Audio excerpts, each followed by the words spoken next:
Respect isn't bought, it's paid for, usually in blood. When a loud-mouthed kid in a designer jacket decided to publicly humiliate a frail old man at a roadside diner, he thought he was picking an easy target.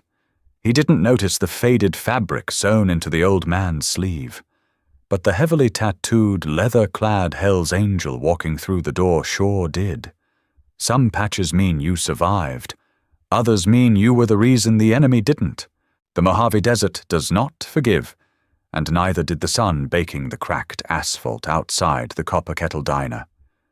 It was the kind of heat that made the horizon shimmer like oil on water, blurring the line between the earth and the pale, bleached sky. Inside, the diner smelled of burnt coffee, ancient bacon grease, and the faint, metallic tang of Freon leaking from an overworked air conditioning unit. Aryan sat in the corner booth. He always sat in the corner booth. It offered a clear line of sight to the front door, the kitchen's swinging doors, and the emergency exit in the back. It was a habit born in a jungle 50 years ago, a reflex that had long outlasted the war. He was 76 years old, a man composed entirely of sharp angles and loose skin. His hands, wrapped around a thick ceramic mug, were maps of protruding blue veins and liver spots. They trembled just slightly, a permanent vibration that he had learned to ignore. Despite the oppressive heat pressing against the diner's large plate-glass windows, Aryan wore an olive-drab M65 field jacket. The fabric was worn paper-thin at the elbows, the original deep green bleached into a sickly pale moss by decades of sunlight and harsh detergent. To the untrained eye, it was just a piece of surplus garbage, the kind of coat you'd find bundled in a thrift store bin for $5. But to anyone who knew how to read the language of the military, the jacket was a living, breathing history book. On the right shoulder, barely clinging to the fabric by a few frayed threads, was a subdued olive and black patch. It didn't boast a screaming eagle or a recognizable division number. It was an irregular shape, bearing a skull, a knife, and lightning bolts. MACVSOG, Military Assistance Command, Vietnam, Studies and Observations Group. It was an acronym that officially did not exist during the years Aryan was waist-deep in the mud of Laos and Cambodia. Above his left breast pocket, equally faded, was the Combat Infantryman badge, wreathed in tarnished silver thread, crowned with a single star. Aryan took a slow sip of the black coffee. It was acidic, sitting heavy in his stomach, but he liked the warmth of it.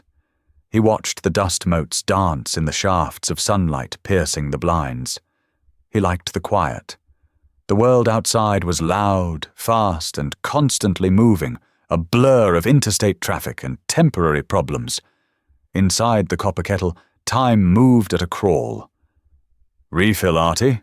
The voice belonged to Sarah, the diner's lone morning waitress. She was a woman in her late 40s with tired eyes, hair pulled back into a messy bun, and a uniform that had seen better decades.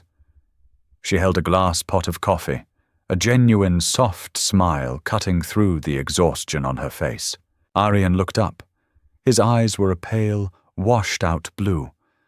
They were the eyes of a man who had seen the worst humanity had to offer and had simply decided to stop looking for the good. Yet they softened when he looked at her. "Thank you, Sarah," he said. His voice was gravelly, a low rumble that sounded like tires on a dirt road. Just half. She tipped the pot, the dark liquid steaming as it hit the mug. "Hot out there today. Supposed to hit 110 by noon. You shouldn't be wearing that heavy coat, Artie. Gonna cook yourself." Aryan gently patted the lapel of the jacket. "It keeps the chill out," he murmured. Sarah chuckled, knowing better than to argue with him. "Well, you need anything else, you just holler." She walked away, the rubber soles of her shoes squeaking faintly against the checkered linoleum floor. Aryan returned his gaze to the window. He didn't mind the heat. The heat was familiar. It reminded him of a time when his body was a machine, a tightly coiled spring of muscle and instinct. Now his knees ached before a rainstorm, his back screamed when he stood up too fast, and he had to take 3 different pills just to keep his heart beating in a regular rhythm. But beneath the frail exterior, the mind of the operator remained intact. He still catalogued every person who walked into the diner. He still noted their exits, their hands, their demeanor. It was a quiet Tuesday morning. 2 truckers were hunched over plates of eggs at the counter. A weary-looking family of 4 occupied a booth near the bathrooms. It was peaceful. Then the bell above the door chimed, a sharp, cheerful sound that shattered the stillness. Aryan's eyes flicked to the entrance. The piece was over. The door swung open with unnecessary force, banging against the metal doorstop. In walked Kyle Brewster. Kyle was 19, radiating the kind of loud, unearned confidence that only comes from a trust fund and a profound lack of real-world consequences. He was dressed in a pristine, bright red designer jacket that cost more than Aryan's monthly pension check, paired with distressed jeans that had been carefully ripped by a machine in a factory. His hair was meticulously styled into a chaotic swoop, and he was holding a smartphone mounted on a gimbal, the camera pointed squarely at his own face. Behind him trailed 2 others, a boy with a bleached buzz cut wearing a heavy gold chain, and a girl vigorously chewing gum, scrolling mindlessly on her own phone. "So, chat, we're out here in literally the middle of nowhere," Kyle announced loudly to the camera, his voice carrying effortlessly across the quiet diner. "I mean, look at this place. It's like a set from a horror movie where the hillbillies eat you." The truckers at the counter stopped eating. Sarah paused, a rag in her hand, her jaw tightening. Aryan didn't move. He simply watched, his face a mask of absolute neutrality.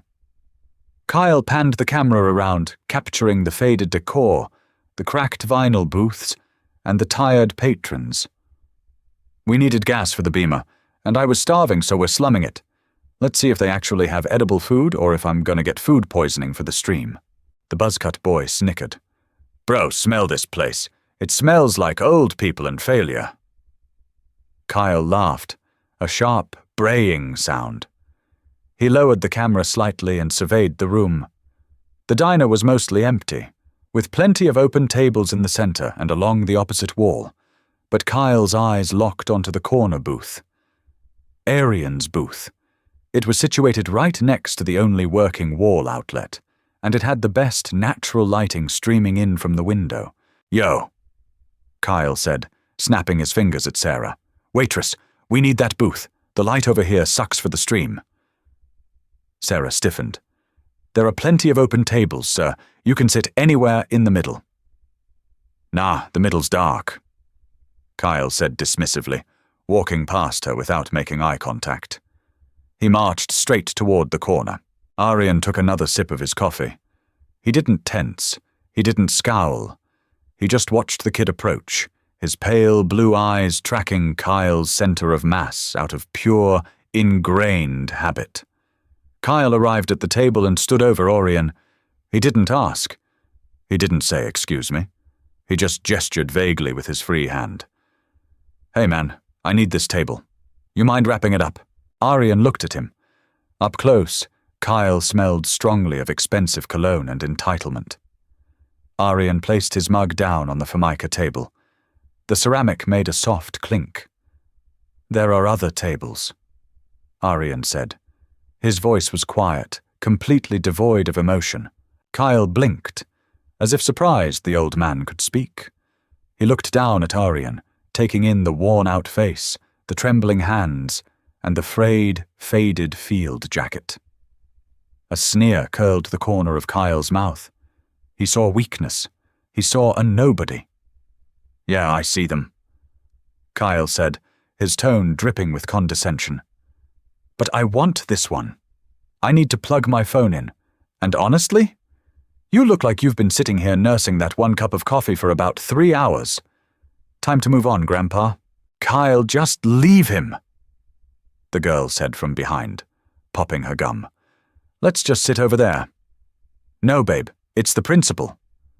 Kyle shot back, adjusting his gimbal to make sure Orion was in the frame. "Look at this guy. Hey, chat, get a load of the local wildlife. Hey, buddy, what's with the garbage bag you're wearing? You find that in a dumpster?" Arion's eyes dropped to the sleeve of his jacket, then back up to Kyle's face. The silence stretched. It wasn't the awkward silence of a man who didn't know what to say. It was the heavy, suffocating silence of a predator, deciding whether the prey was worth the effort of the kill. "I bought it," Arion said simply. "Well, you got ripped off." Kyle scoffed, leaning in closer, invading Arion's space. He tapped the table aggressively with his knuckles. "Look, I'm not asking anymore. I'm telling you, move!" Sarah was hurrying over now, her face flushed with anger. "Hey, you leave him alone. If you don't want to sit at an empty table, you can get out of my diner." Kyle turned his head, flashing a mocking smile at the waitress. "Relax, lady. I'm just asking the homeless guy to relocate so paying customers can sit down." He turned back to Arion, emboldened by the audience of his friends and his live stream. "Come on, old man, get up. Or do I need to help you? You look like a stiff breeze would snap you in half." Kyle reached out, his manicured fingers grabbing the lapel of Arion's M65 jacket, intending to give it a patronizing tug. Arion's reaction was not fast. It wasn't a blur of martial arts movie speed. It was simply precise and brutal. Before Kyle could register the movement, Arion's trembling, liver-spotted hand shot up. His thick, calloused fingers wrapped around Kyle's wrist like a vice grip of iron. The trembling stopped instantly. Kyle gasped, trying to yank his arm back, but it wouldn't budge. The old man's grip was impossible, terrifyingly strong. "Do not touch me," Arion said. The volume of his voice hadn't raised a decibel, but the temperature in the room seemed to drop 10 degrees. The flat, dead expression in Arion's eyes suddenly carried the weight of a mass grave. Kyle panicked. "Hey, let go of me, you freak!" He pulled hard, stumbling backward. Arion let go precisely when Kyle pulled, sending the teenager crashing into the table behind him. The gimbal clattered to the floor, the phone spinning wildly. Kyle scrambled up, his face red with a mixture of embarrassment and sudden, violent rage. He had just been humiliated on his own stream by an octogenarian in a thrift store coat. "You dead-ass boomer!" Kyle shouted, his voice cracking. "I'll sue you! I'll break your freaking jaw!" He stepped forward, raising his fists, his two friends suddenly stepping up behind him, puffing out their chests. Arion didn't stand up. He just sat there, waiting. He had killed men with his bare hands in the dark, men who were trained to snap a spine in silence. He looked at Kyle, and all he felt was a profound, exhausting pity. But before Kyle could take another step, a sound cut through the tension. A low, guttural rumble vibrated against the diner's windows. It started as a distant thunder, but within seconds it swelled into a deafening roar. The floorboards beneath their feet actually began to tremble. The rumble of heavy V-twin engines. Harleys. Kyle froze, glancing towards the window. Outside, pulling into the dusty parking lot, were 3 massive custom chopper motorcycles. The chrome gleamed blindingly in the sun.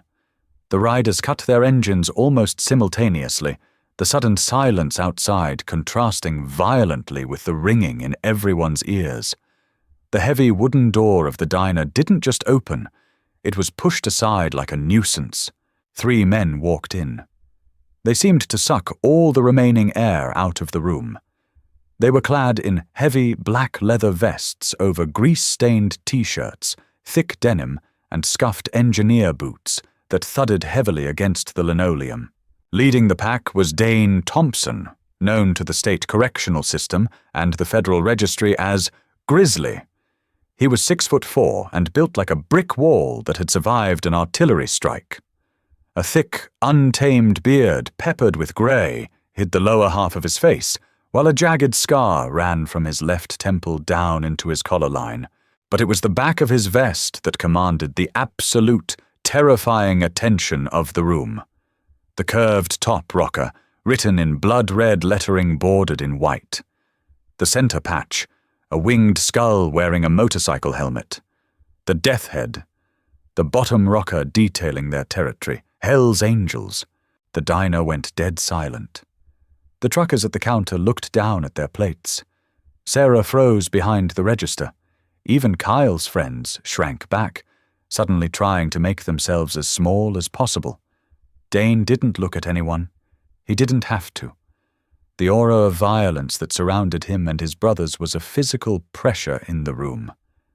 He walked straight to the counter, his heavy boots making the floor creak. "Coffee." Dane grunted to Sarah.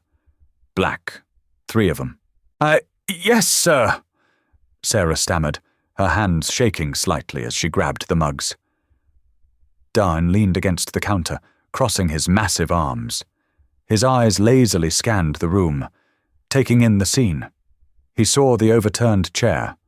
He saw the smartphone on the floor. He saw the kid in the bright red jacket, standing aggressively near the corner booth, breathing hard.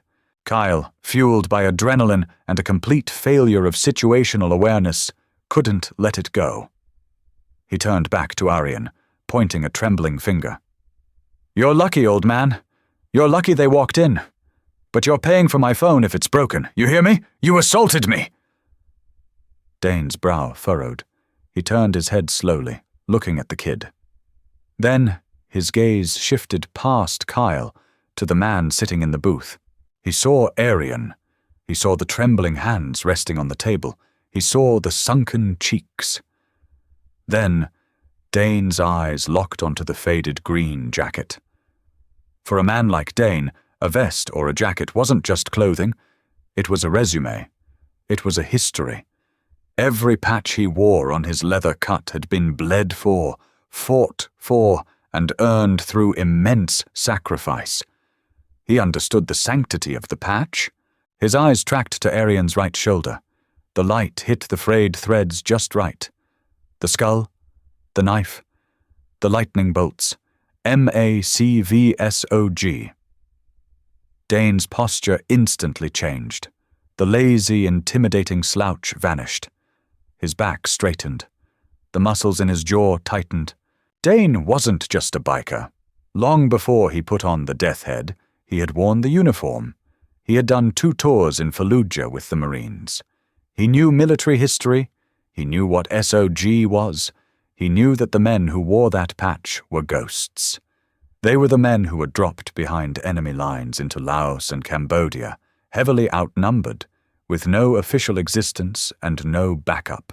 The casualty rate for MACVSOG operators was over 100%, meaning every single man in the unit was either wounded, killed, or captured. It was the most highly decorated, highly lethal unit in the history of modern warfare. And then Dane's eyes moved to the left breast pocket, the Combat Infantryman badge, with a star. That meant the old man hadn't just fought in Vietnam, he had fought in a prior war as well. Korea.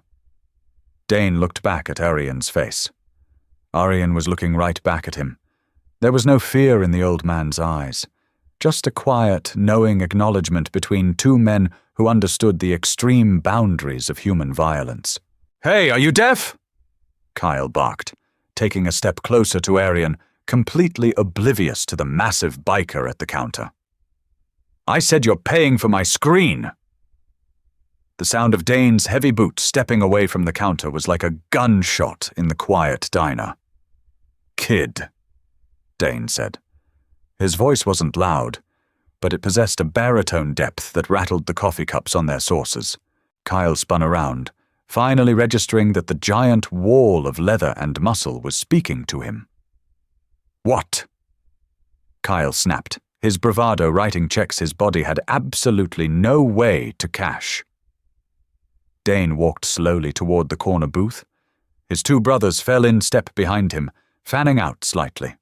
The 3 Hell's Angels formed a solid wall of menace, cutting off Kyle's exit. Dane stopped 2 feet from Kyle. He looked down at the teenager. Up close, Dane smelled of exhaust fumes, stale tobacco, and old leather. "You got a problem with the old man?" Dane asked, his voice a low, terrifying purr.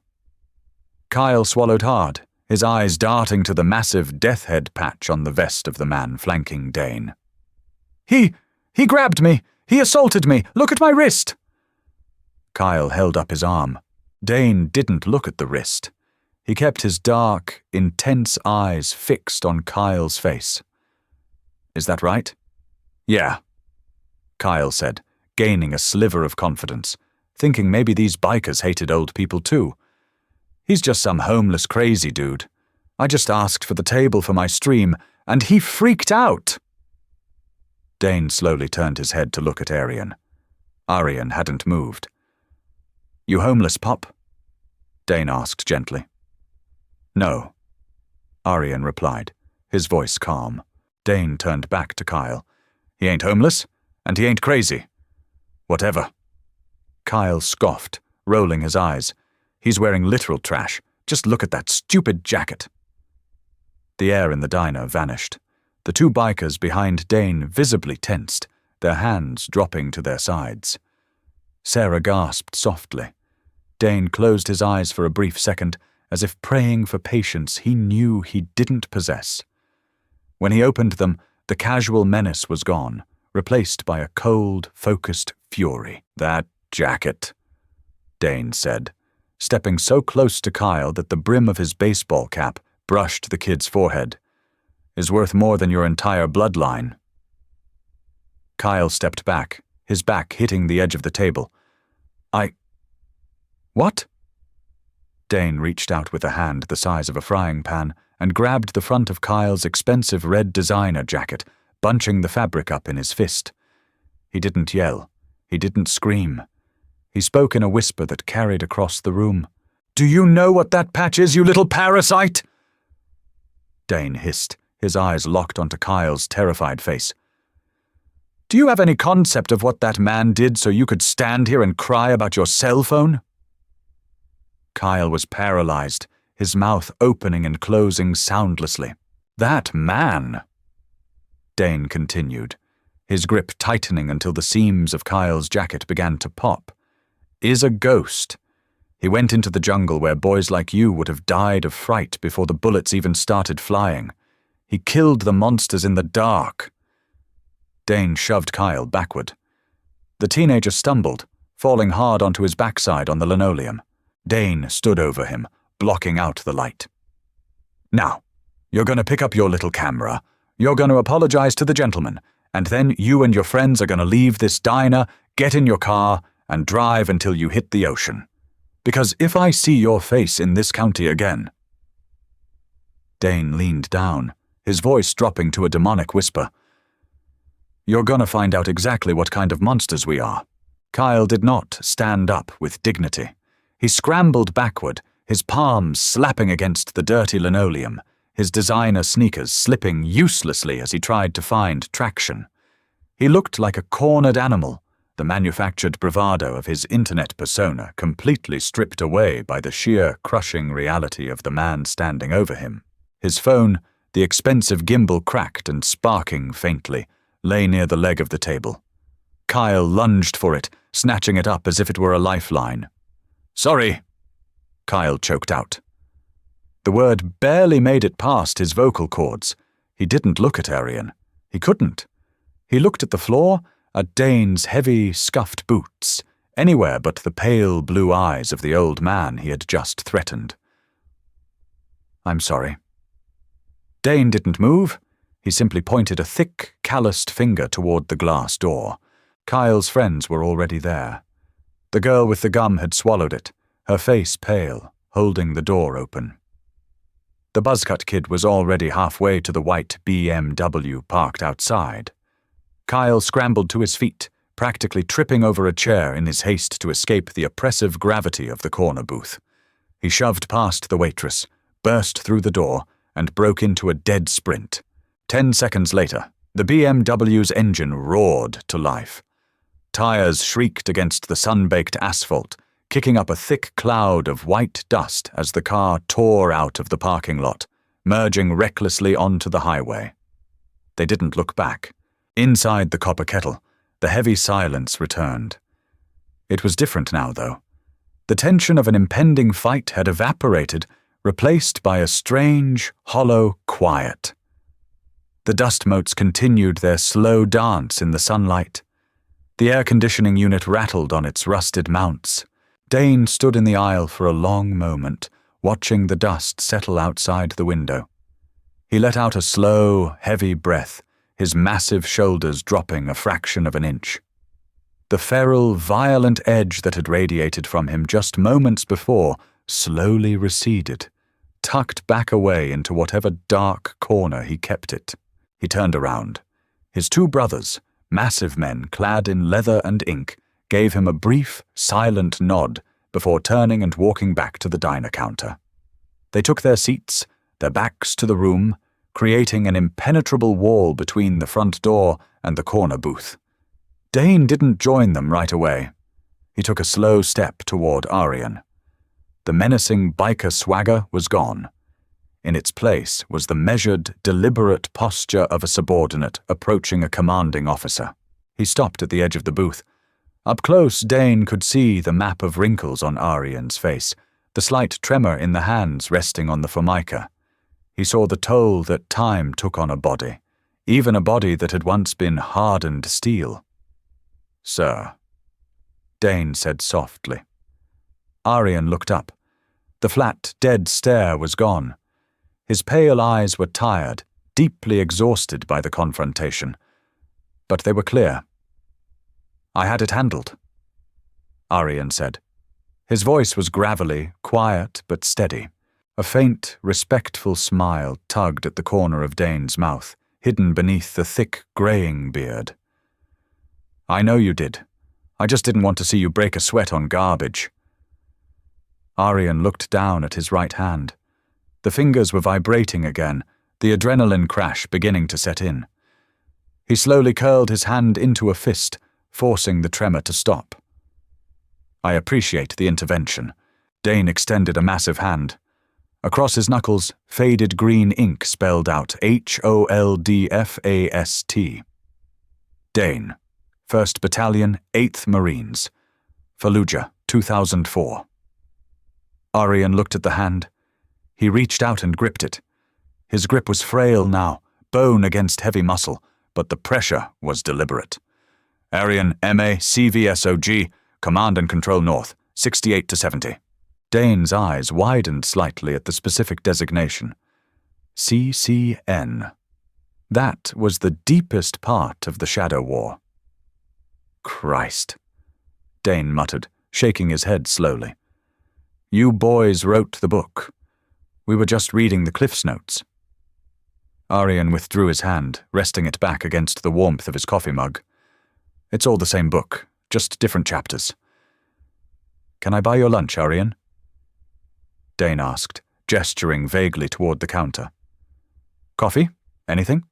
"Coffee is fine," Aryan replied. "But I pay my own way. Habit." Dane nodded, understanding immediately. It was a matter of pride. You didn't strip an old soldier of his pride. "Understood. Enjoy the quiet, brother." Dane turned and walked back to the counter, taking a stool next to his men. He didn't look back. He didn't need to. The perimeter was secured.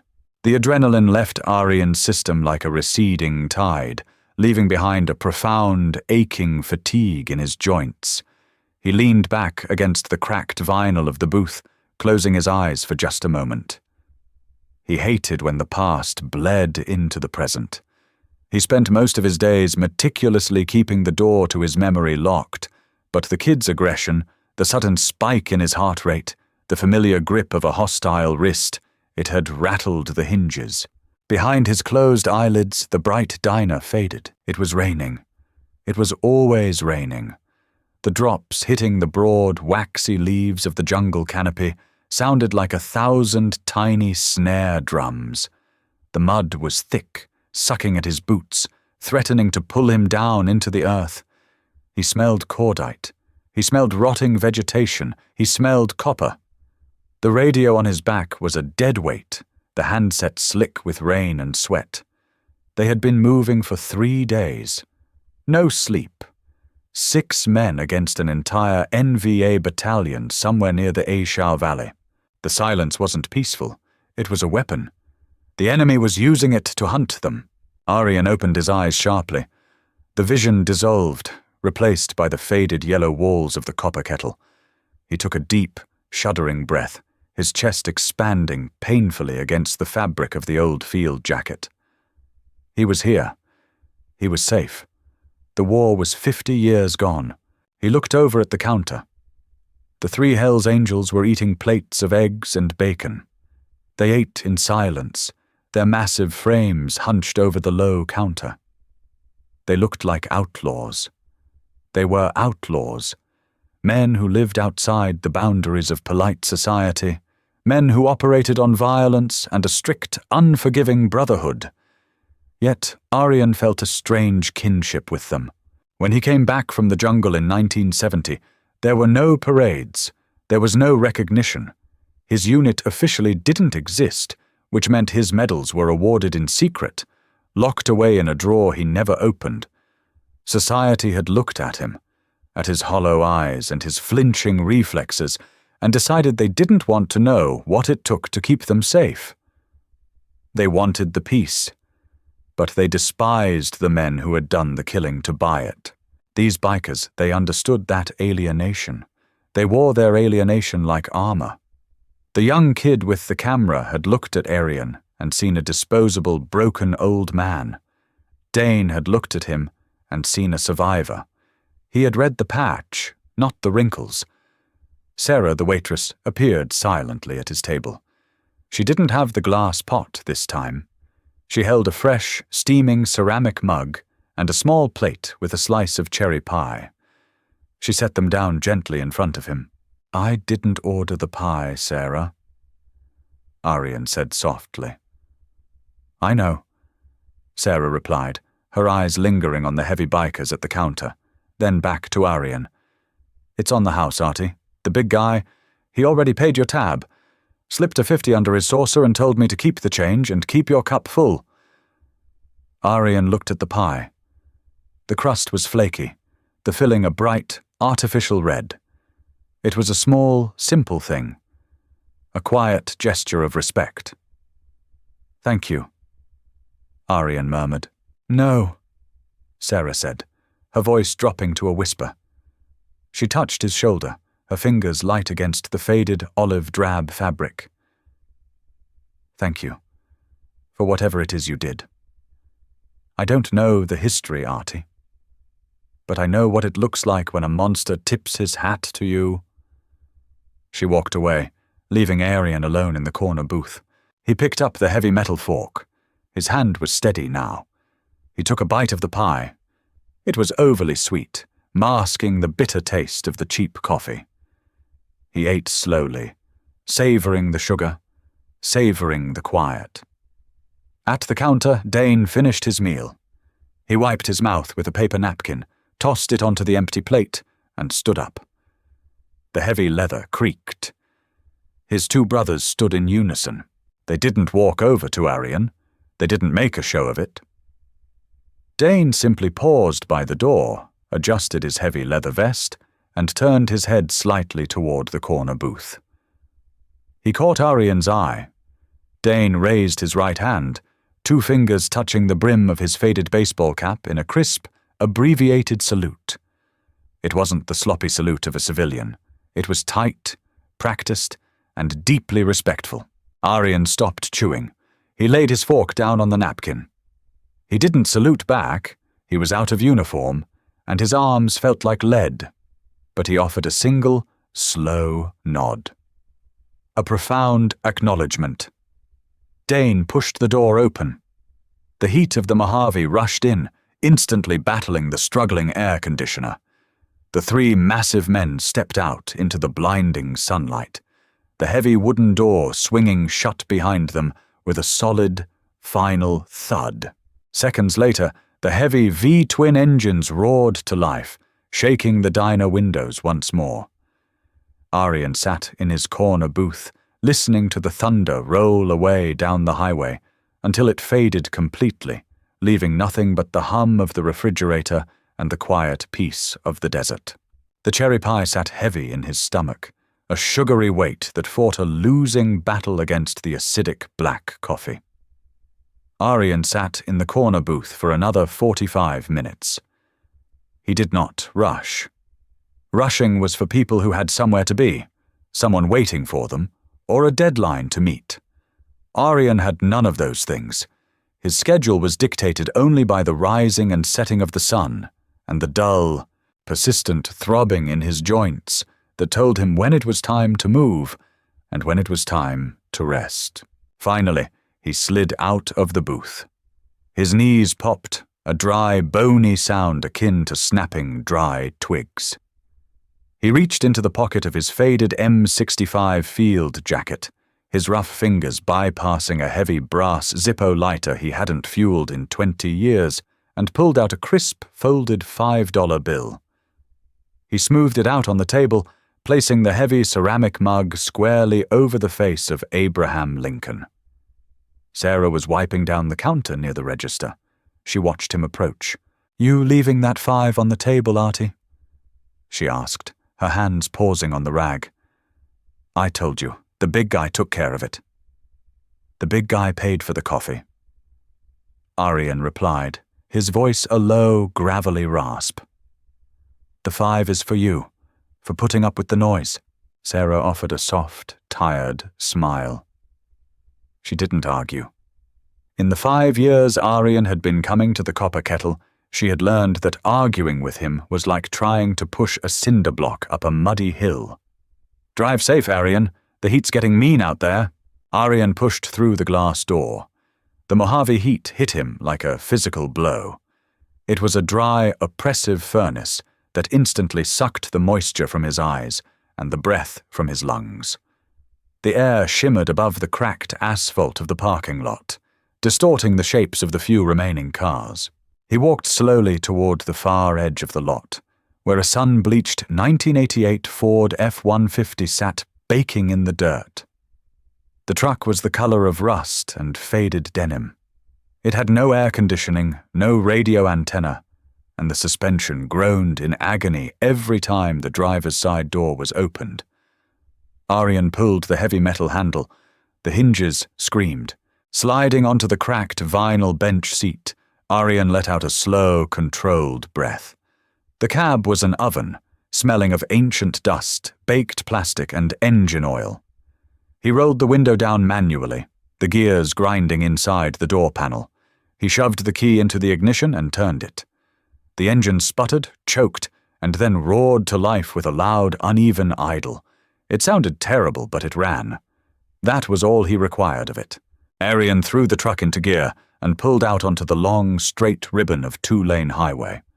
The drive back to his property was 22 miles of absolutely nothing. Just scrub brush, baked earth, and the jagged, saw-toothed silhouette of the mountains in the distance.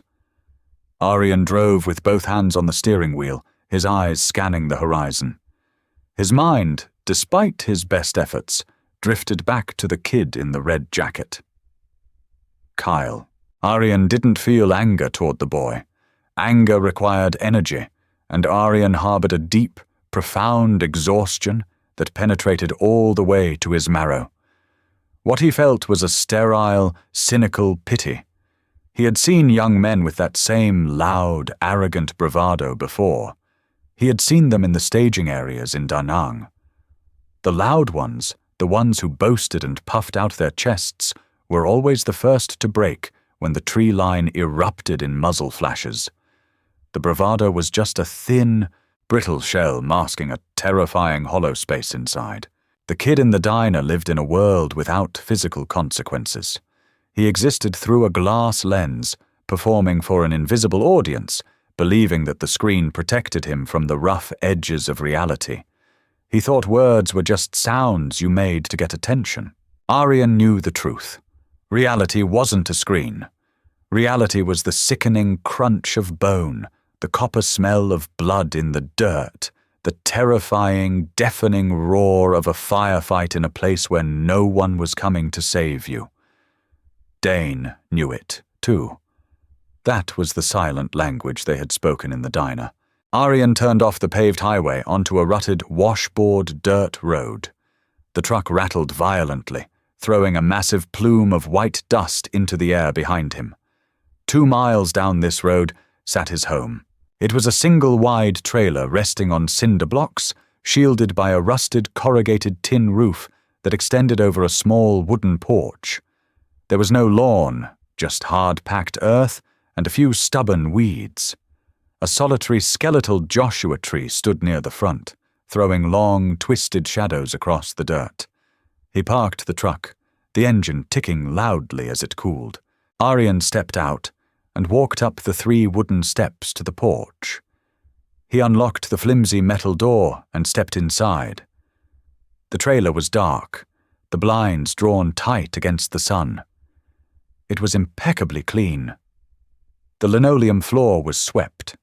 The small kitchen counter was wiped spotless. There were no pictures on the walls, no mementos, no knickknacks to gather dust. He walked into the narrow bedroom. At the foot of the neatly made cot sat a heavy, olive-drab footlocker. The stenciled black lettering on the side had worn away decades ago. Aryan didn't open it. He never opened it. He knew exactly what was inside.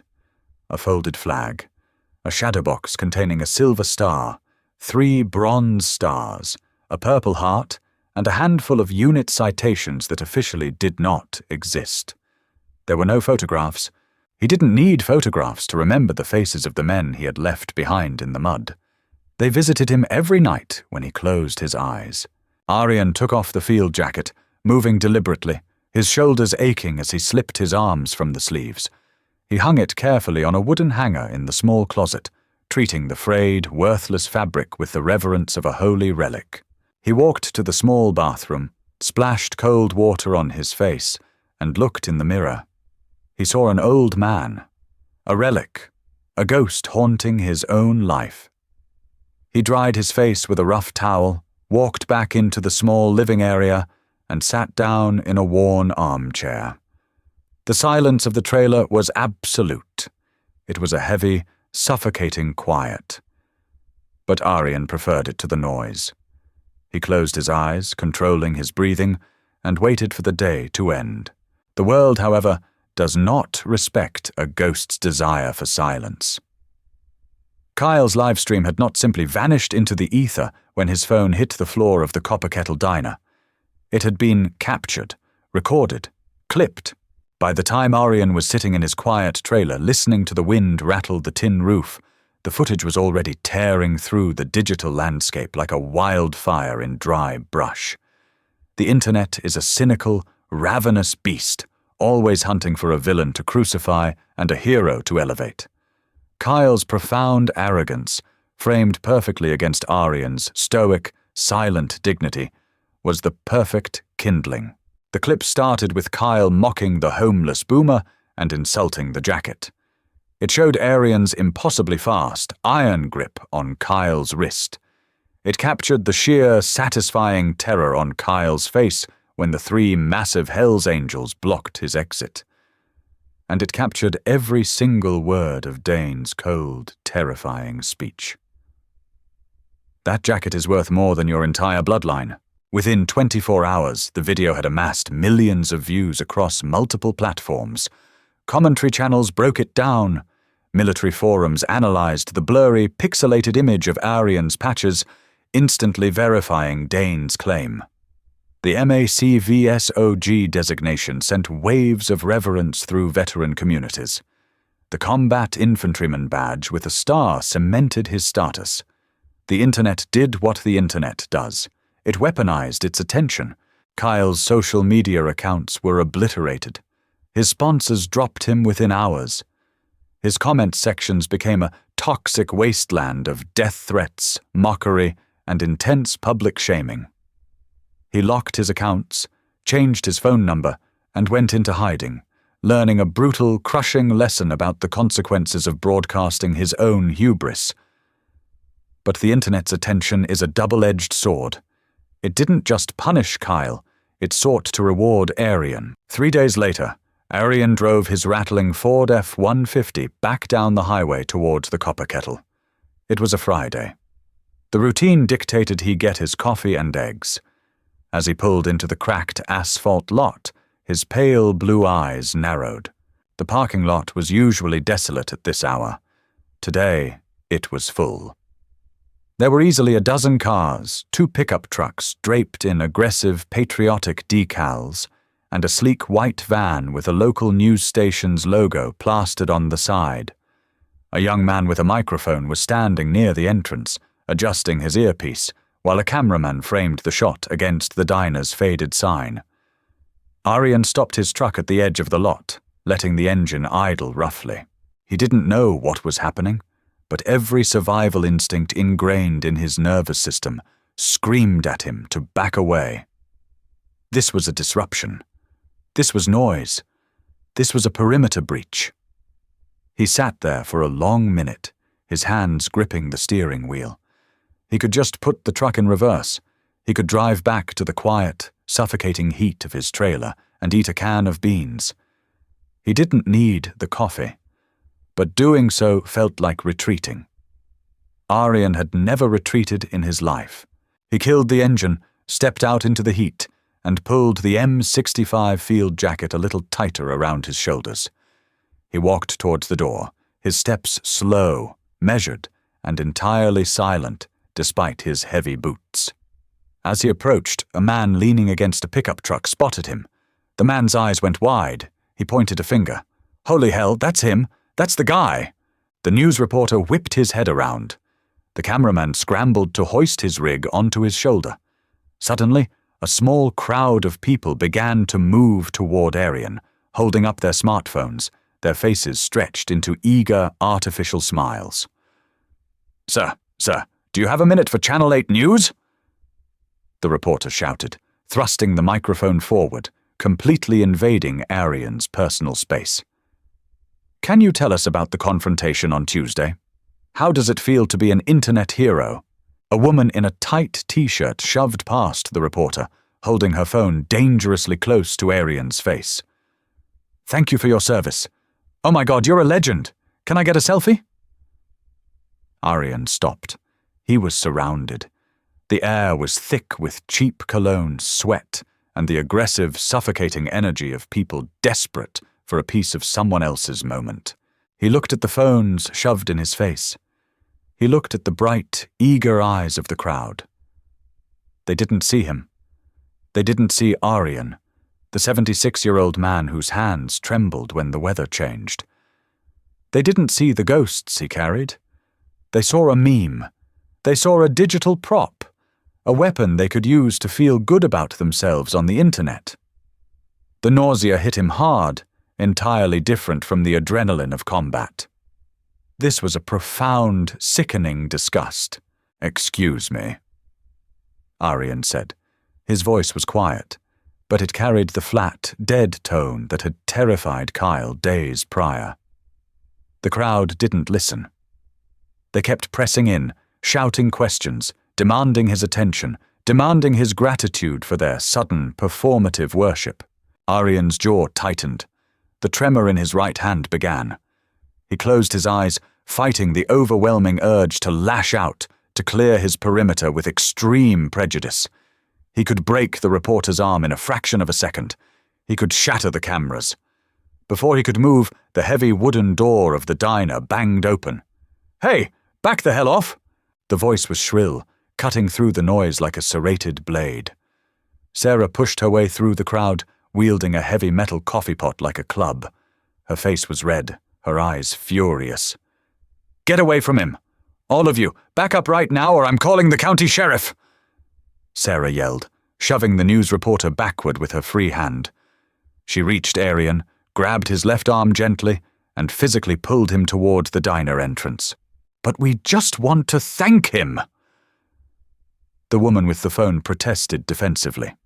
Sarah whirled around, stepping between Arian and the crowd. He doesn't want your thanks, and he doesn't want your cameras. He wants to drink his coffee in peace.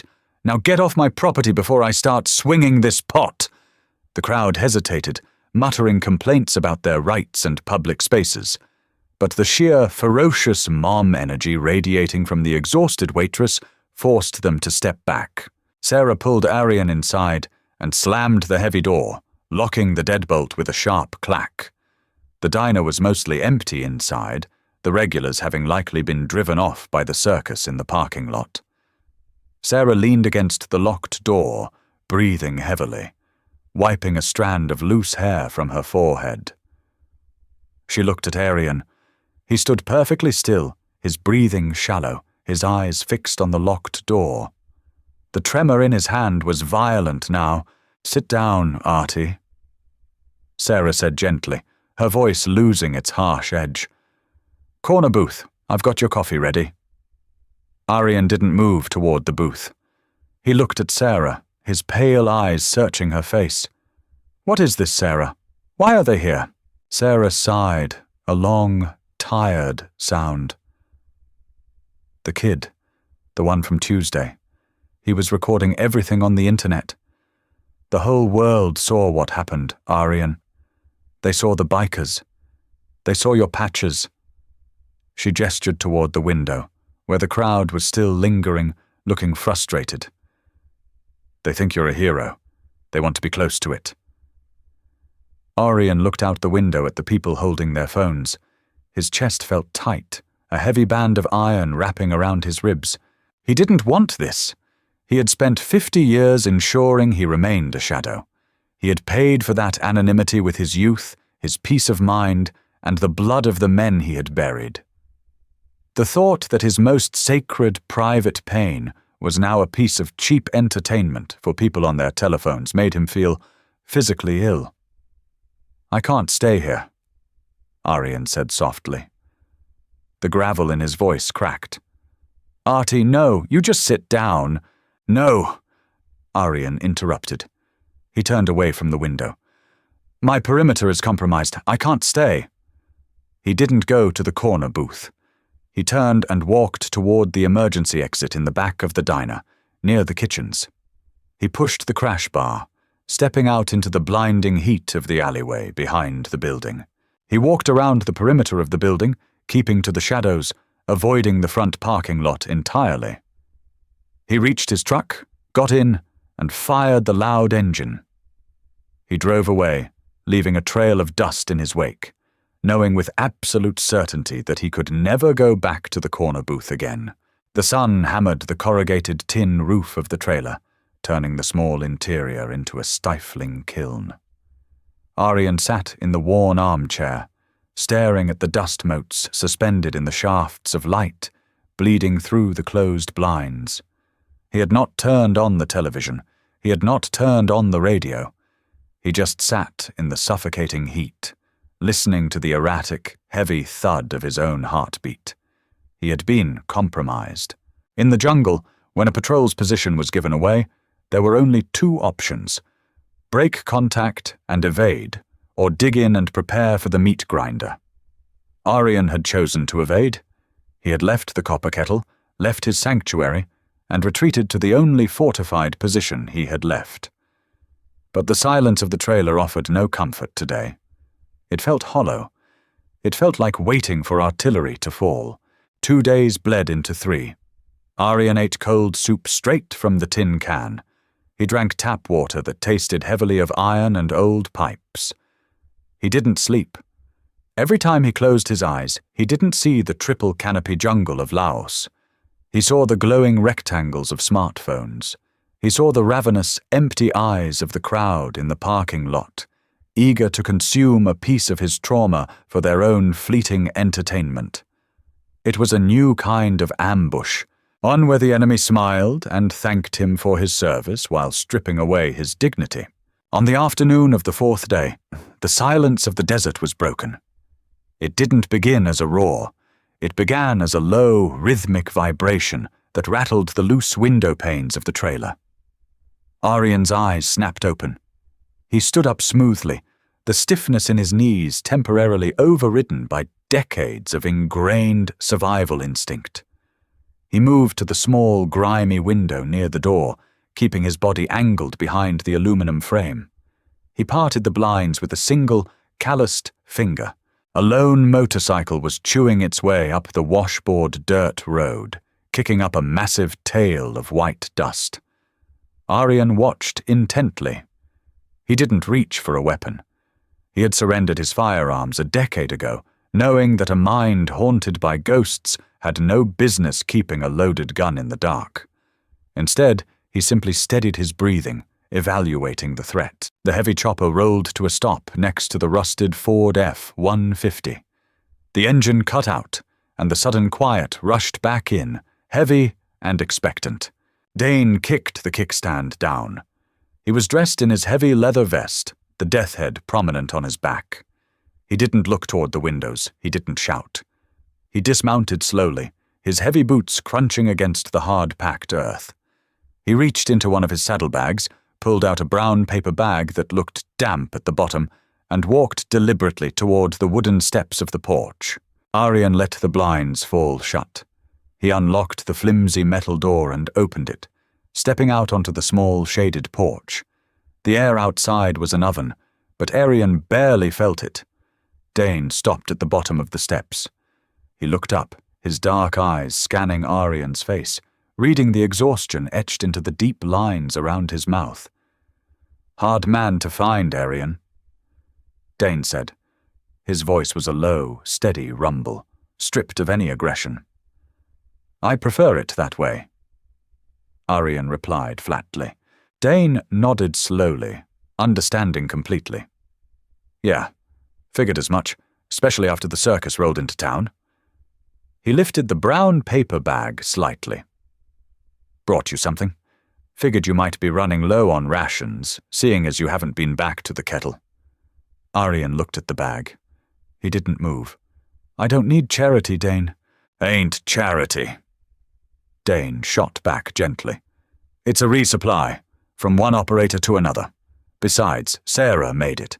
Said if I didn't deliver it, she'd ban me from the diner. I like her coffee too much to risk it."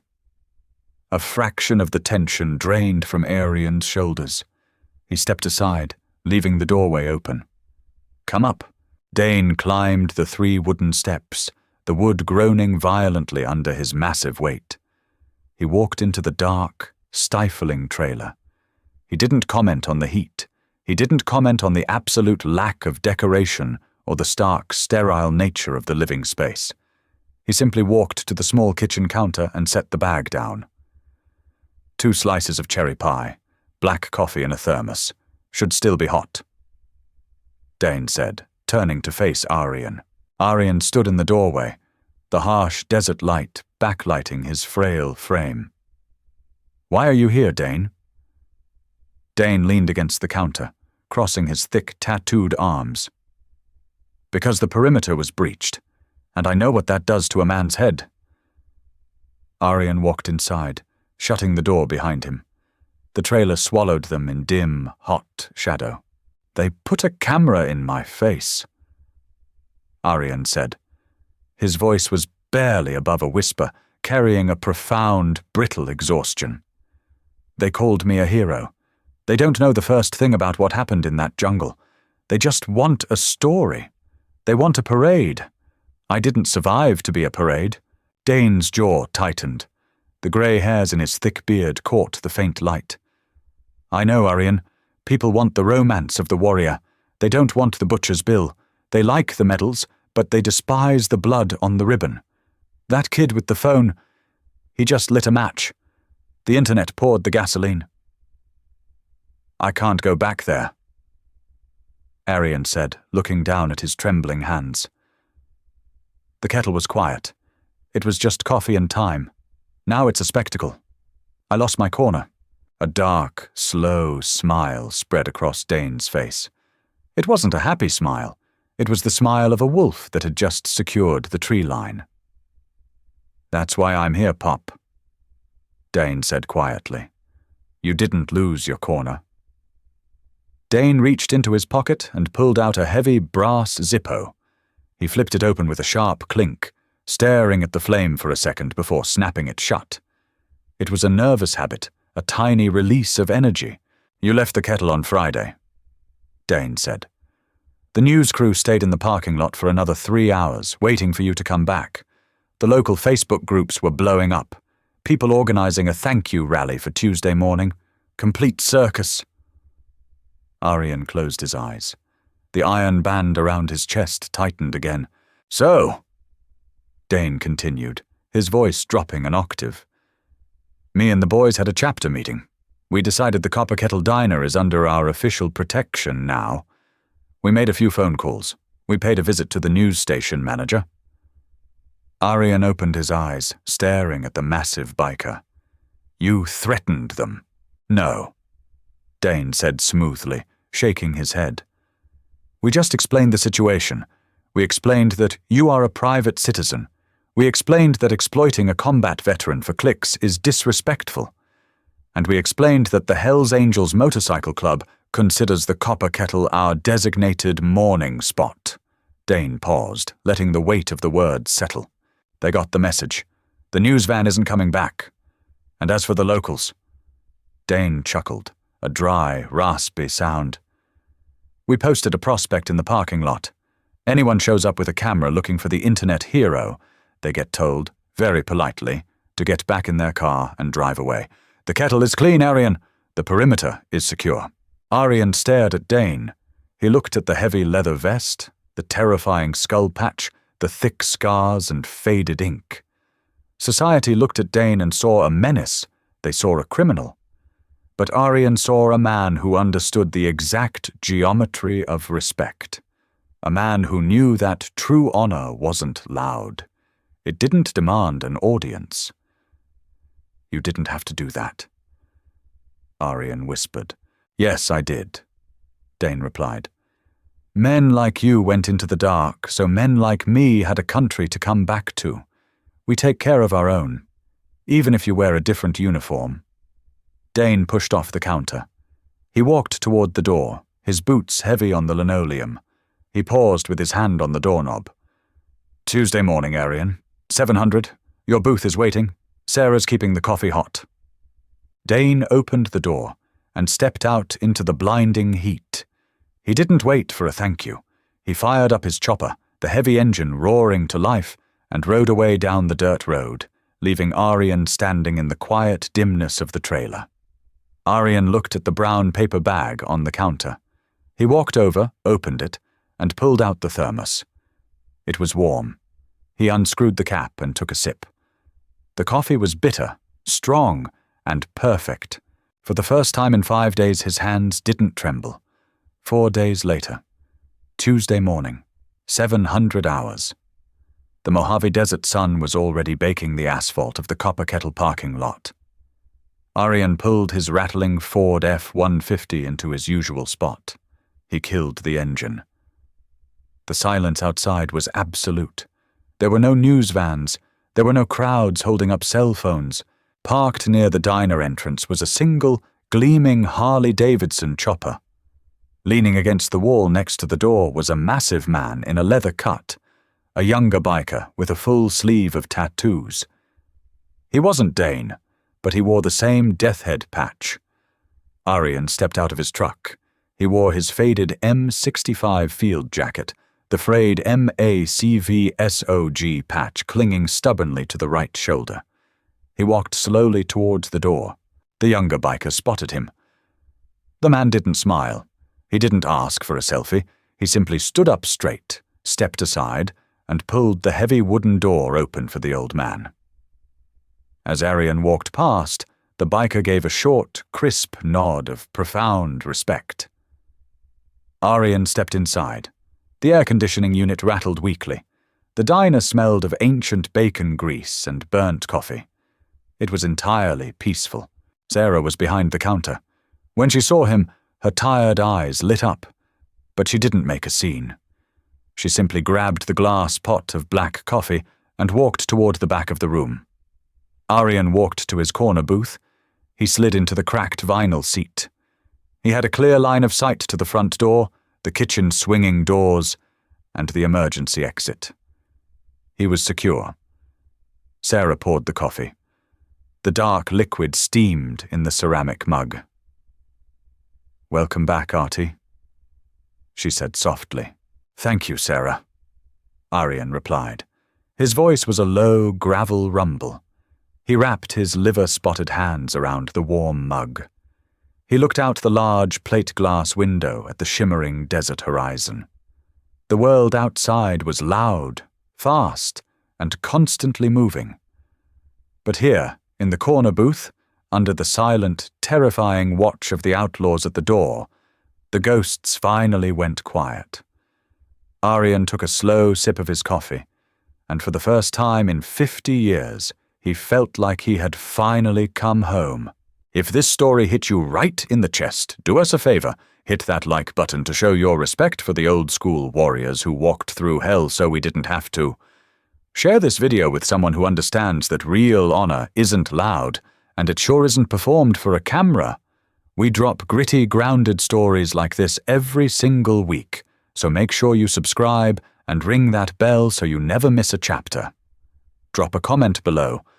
Would you have stepped up like Dane? See you in the next one.